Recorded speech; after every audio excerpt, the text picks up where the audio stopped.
हम लोग सीटेट के लिए इम्पोर्टेंट एमसीक्यू करने वाले हैं। पहला सवाल है, प्रथम यूरोपीय यात्री जो भारत पहुंचा।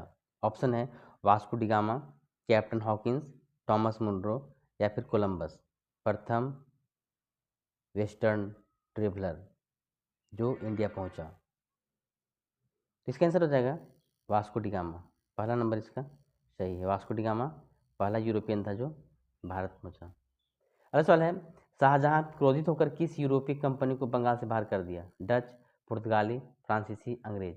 शाहजहां क्रोधित होकर किस यूरोपीय कंपनी को बंगाल से बाहर कर दिया। इसका ऑप्शन आंसर हो जाएगा फ्रांसीसी।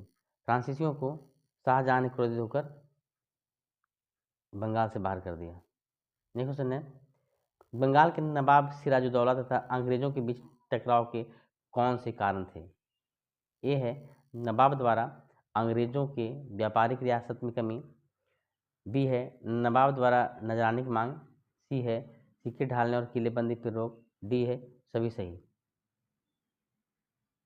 इसका आंसर हो जाएगा सभी सही हैं, सारा आंसर सही। नवाब द्वारा नजराने की मांग की जा रही थी, नवाब द्वारा अंग्रेजों की व्यापारिक रियासत में कमी की जा रही थी, सिक्के ढालने और किलेबंदी पर रोक लगा दी गई थी। अगला सवाल है, सिराजुद्दौला ने कलकत्ता नगर को विजित कर इसकी जिम्मेदारी किसे सौंपी। सिराजुद्दौला कलकत्ता नगर को जीत कर इसकी जिम्मेदारी किसको सौंप दी थी। मीर मदीन, मानिकचंद, मोहनलाल, इनमें से कोई नहीं। इसका आंसर हो जाएगा मानिकचंद। मानिकचंद को सौंप दिया था किले की जिम्मेदारी सिराजुद्दौला ने। अगला है, अलीनगर की संधि किन के बीच में हुआ। रॉबर्ट क्लाइव और मुर्शिद कुली खान, रॉबर्ट क्लाइव और मीर कासिम, रॉबर्ट क्लाइव और सिराजुद्दौला, हैदर मुनरो और सिराजुद्दौला। अलीनगर की संधि, इसका आंसर हो जाएगा रॉबर्ट क्लाइव और सिराजुद्दौला। ऑप्शन नंबर सी इसका सही उत्तर है। रॉबर्ट क्लाइव और सिराजुद्दौला के बीच अलीनगर की संधि हुई थी।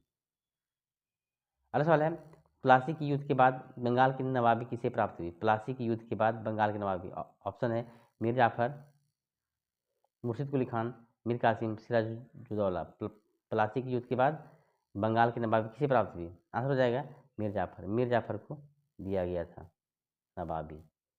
प्लासी के युद्ध के बाद मीर जाफर को नवाब बनाया गया बंगाल का। नेक्स्ट क्वेश्चन है, बक्सर का युद्ध कब हुआ। 1757, 1763, 1764 या 1765। बक्सर का युद्ध आसान है, बक्सर का युद्ध हुआ था 1764 ईस्वी में। नेक्स्ट क्वेश्चन है, भारतीय रियासतों पर सहायक संधि से क्या प्रभाव पड़ा। ऑप्शन है अपनी स्वतंत्र सेनाएं रखने पर रोक लगा दी गई। बी है रियासतों की रक्षा के लिए अंग्रेजों पर आश्रित होना पड़ा। सी है ए और बी दोनों सही। तो भारतीय रियासतों पर सहायक संधि से दोनों प्रभाव पड़ा, ए और बी दोनों सही है।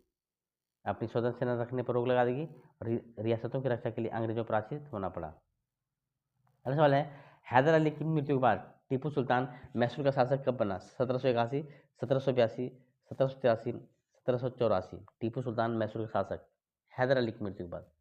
आंसर हो जाएगा 1782 इसका सही उत्तर। 1782 में टीपू सुल्तान मैसूर का शासक बना। अगला सवाल है, श्रीरंगपट्टम की संधि द्वारा किस एंग्लो मैसूर युद्ध का अंत हुआ। पहले, दूसरे, तीसरे, चौथे। श्रीरंगपट्टम की संधि द्वारा किस एंग्लो मैसूर युद्ध का अंत हुआ। आंसर है तीसरा। श्रीरंगपट्टम से तीसरा युद्ध खत्म हुआ। नेक्स्ट क्वेश्चन है, चतुर्थ आंग्ल मैसूर युद्ध के बाद मैसूर का राजकाज किस वंश को दे दिया गया। ओडियार, मराठा, मुगल। और एक है चतुर्थ आंग्ल मैसूर के बाद मैसूर का राजकाज ओडियार वंश को दे दिया गया। चौथा ऑप्शन देखने का कोई लॉजिक नहीं। अगला सवाल है, अंग्रेजों ने पंजाब पर कब अधिग्रहण कर लिया था। 1846, 1849, 1848, 1858। आंसर हो जाएगा 1849। अंग्रेजों ने पंजाब पर 1849 में अधिग्रहण कर लिया था। अगला सवाल है, कुशासन का आरोप लगाकर किस रियासत को अंग्रेज ने अपने नियंत्रण में ले लिया। सतारा, नागपुर, झांसी, अवध। कुशासन का आरोप लगाकर अंग्रेजों ने अवध को अपने कब्जे में कर लिया। नेक्स्ट क्वेश्चन है, भाप के सहारे चलने वाले समुद्री जहाज की शुरुआत होने से भारत और यूरोप के बीच सफर कितने दिनों में पूरा किया जाने लगा। 2-3 सप्ताह, 6-8 सप्ताह, 4-6 सप्ताह, 8-10 सप्ताह। भाप के सहारे चलने वाले समुद्री जहाज की शुरुआत होने से भारत और यूरोप के बीच में 2 से 3 सप्ताह में होने लगा, दूरी कम हो गया। नेक्स्ट क्वेश्चन है, 1857 ईस्वी तक भारतीय उपमहाद्वीप के कितने भाग तथा कितनी आबादी पर कंपनी का सीधा शासन स्थापित हो गया। 63, 78, 78, 63, 50, 70, 50, 50। इसमें हो जाएगा 63 और 78। Option number A. 63% भूभाग और 78% आबादी पर सीधा सीधा संबंध कंपनी का सीधा सीधा शासन स्थापित हो गया। 1857 तक का ये हाल है। नेक्स्ट क्वेश्चन है, मैसूर को एक शक्तिशाली राज्य बनाने वाले टीपू सुल्तान के पिता कौन थे? चंगेज खान, हैदर अली, गुलाम मोहम्मद, इन्हें कोई नहीं। मैसूर को शक्तिशाली बनाने टीपू सुल्तान के पिता थे हैदर अली। हैदर अली का बेटा था टीपू सुल्तान। अगला है, टीपू सुल्तान ने किस देश में दूध भेजकर समर्थन हासिल करने का प्रयास किया? तुर्की, फ्रांस, तुर्की, फ्रांस दोनों, इंग्लैंड। टीपू सुल्तान ने तुर्की तथा फ्रांस दोनों में दूध भेजकर समर्थन हासिल किया था। अगला सवाल है, 1757 ईस्वी के प्लासी युद्ध में अंग्रेजी सेना का नेतृत्व कौन कर रहा था? Robert Clive, Hector Munro, Warren Hastings, Lord Dalhousie. Plassey का युद्ध 1757, रॉबर्ट क्लाइव। नेक्स्ट क्वेश्चन है, ईस्ट इंडिया कंपनी की स्थापना किस वर्ष हुई? 1600, 1601, 1602, 1603। 1600 में ईस्ट इंडिया कंपनी की स्थापना हुई थी। अगला सवाल है, ईस्ट इंडिया कंपनी को पूरब के साथ व्यापार करने का एक आधार कब प्राप्त हुआ? 31 दिसंबर 1657, 31 दिसंबर 1600, 23 जून 1757, 22 अप्रैल 1764।